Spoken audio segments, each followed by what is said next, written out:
शुभ सकाळ. श्री स्वामी समर्थ. तर आज सकाळी उठल्यानंतर फ्रेश झाले आणि सर्वात पहिले तर साबुदाणा भिजत घातला, कारण का आज होती चतुर्थी.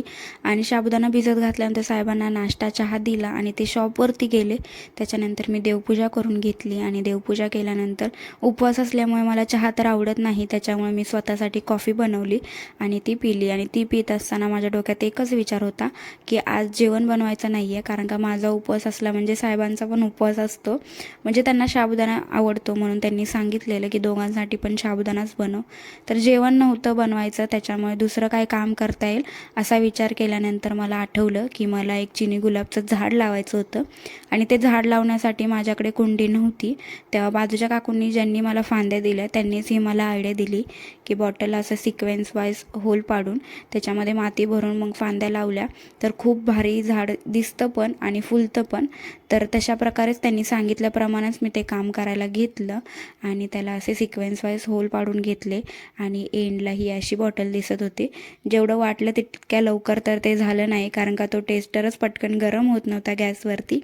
तरी पण मी ते सगळं करून घेतलं आणि माती वगैरे पण मी सगळं आणून ठेवलेलं होतं, पण माती ओलसर नव्हती, त्याचे असे गड्डे तयार झालेले होते. त्याच्यामुळे ते भरताना बॉटलमध्ये टाईम जात होता.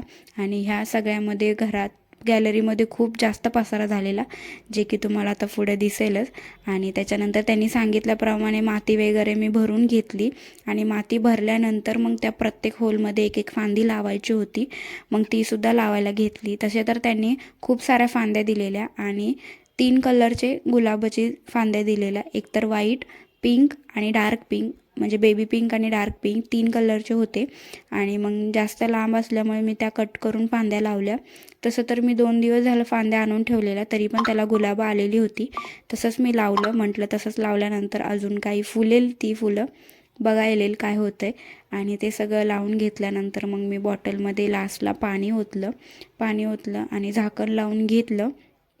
त्याच्यानंतर ते बघू शकताय तुम्ही किती छान दिसतं. आणि काकूंनी सांगितलेलं जर तू अशा प्रकारे लावशील तर नंतर जेव्हा त्या फांद्या मोठ्या होतील तर बॉटलमध्ये तू लावल्या असं पण दिसू येणार नाही. आणि मी जसं बोललेली तसं गॅलरी परवाच धुतले का कालच धुतले, मी व्हिडिओत बघितलेच असेल तुम्ही, पूर्ण पसारा झालेला होता. आणि हे काम झाल्यानंतर मग उपवास होता, त्याच्यामुळे खिचडी बनवायला घेतली. आणि खिचडी दोघांसाठी बनवायची होती, दुसरं काही काम पण नव्हतं, त्याच्यामुळे खिचडी वगैरे बनवून घेतली आणि मग ती खाल्ली. दुपारसाठी आमच्या दोघांचं जेवण तेवढंच होतं, खिचडी आणि दही आणि सोबत केळ्याचे चिप्स ते खाल्लं. आणि त्याच्यानंतर साहेब मला माझ्या फ्रेंडकडे सोडायला येणार होते आणि निघताना बरोबर पाऊस आला आणि तिथे एक आम्हाला तलाव लागलं. त्या तलावात बघा पाणी कसं आहे. त्याच्यानंतर साहेब मग मैत्रिणीकडे गेली, रिटर्न आल्यानंतर उपवास सोडायचा म्हटल्यावरती जेवण बनवायला घेतलं. तर सर्वात पहिले चपाती बनवली, भात बनवला आणि पातळ भाजीसाठी बटाट्याची भाजी बनवायचं ठरवली. आणि 2च कारली होती आणि ती खराब पण होती, म्हणून मग ते सुक्कं कारलं बनवावं असं म्हटलं.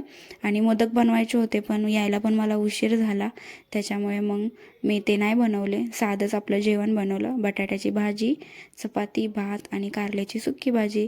सो असेच व्हिडिओ घेऊन भेटू नंतर. त्यासाठी माझ्या चॅनलला सबस्क्राईब करायला विसरू नका. बाय.